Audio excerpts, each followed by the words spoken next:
तो चलिए शुरुआत पश्चिम बंगाल चुनाव के नतीजों से कर लेते हैं। पश्चिम बंगाल में इस बार लगातार 15 सालों से सत्ता पर काबिज ममता बनर्जी को करारी हार का सामना करना पड़ा। पहली बार बंगाल में बीजेपी की सरकार बनने जा रही है।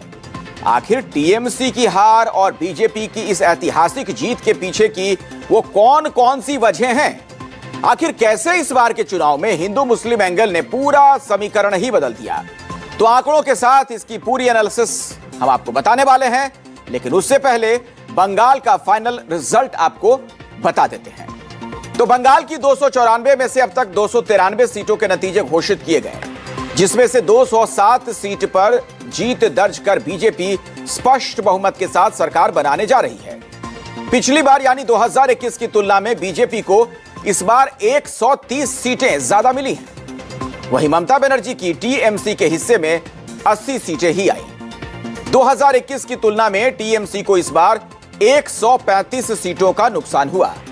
इसके अलावा कांग्रेस के खाते में 2 सीटें आई हैं और कांग्रेस के लिए यह दोनों ही इजाफा है। हुमायूं कबीर की नई नवेली आम जनता उन्नयन पार्टी को भी 2 सीटें मिली हैं।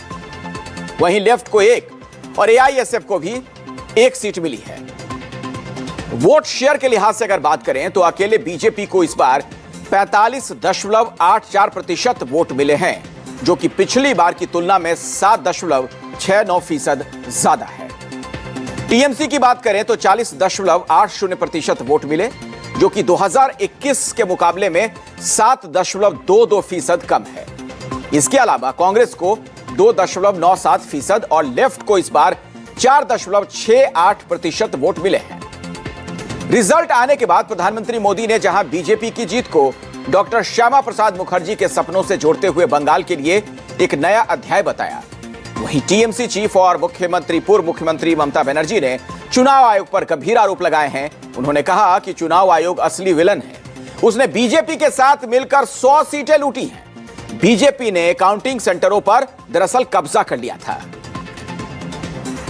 डॉक्टर मुखर्जी ने पश्चिम बंगाल को भारत का हिस्सा बनाए रखने के लिए एक बड़ी लड़ाई लड़ी थी।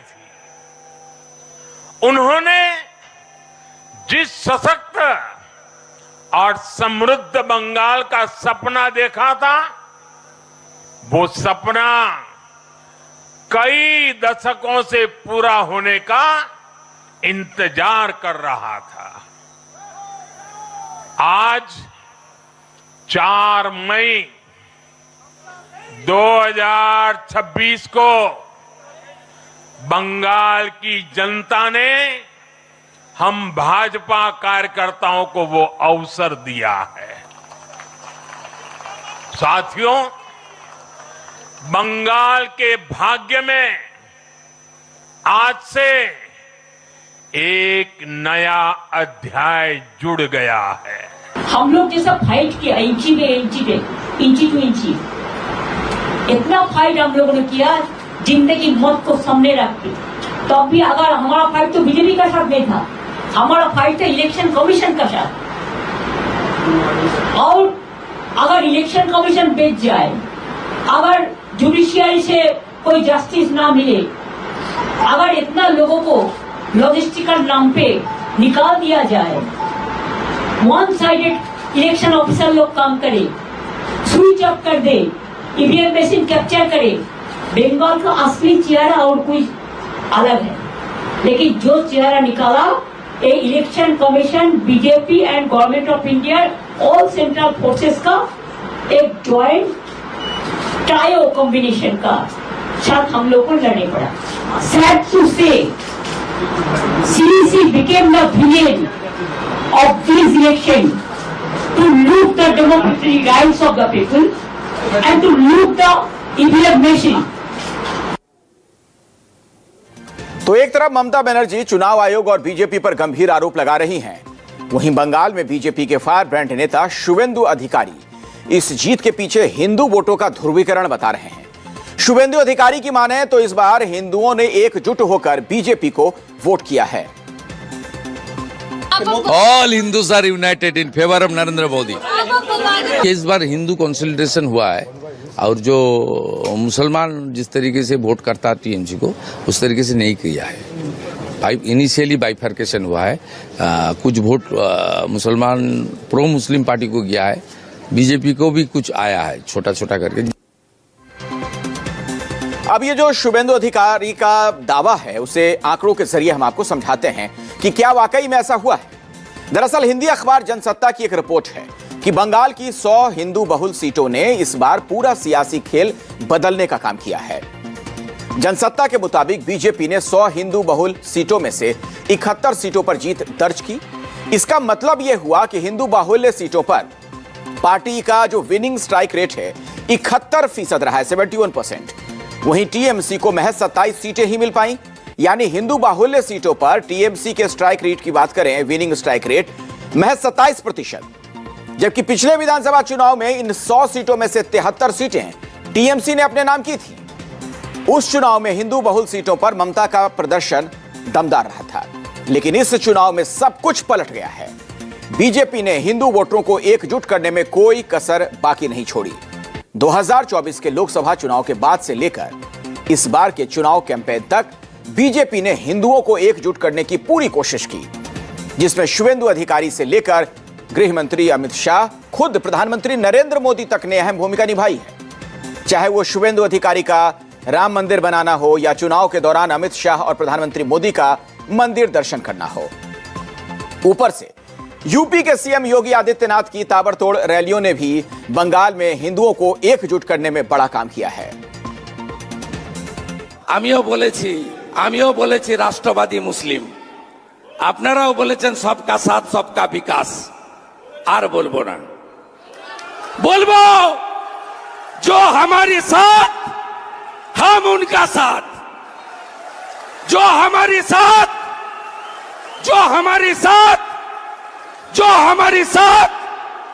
हम उनका साथ।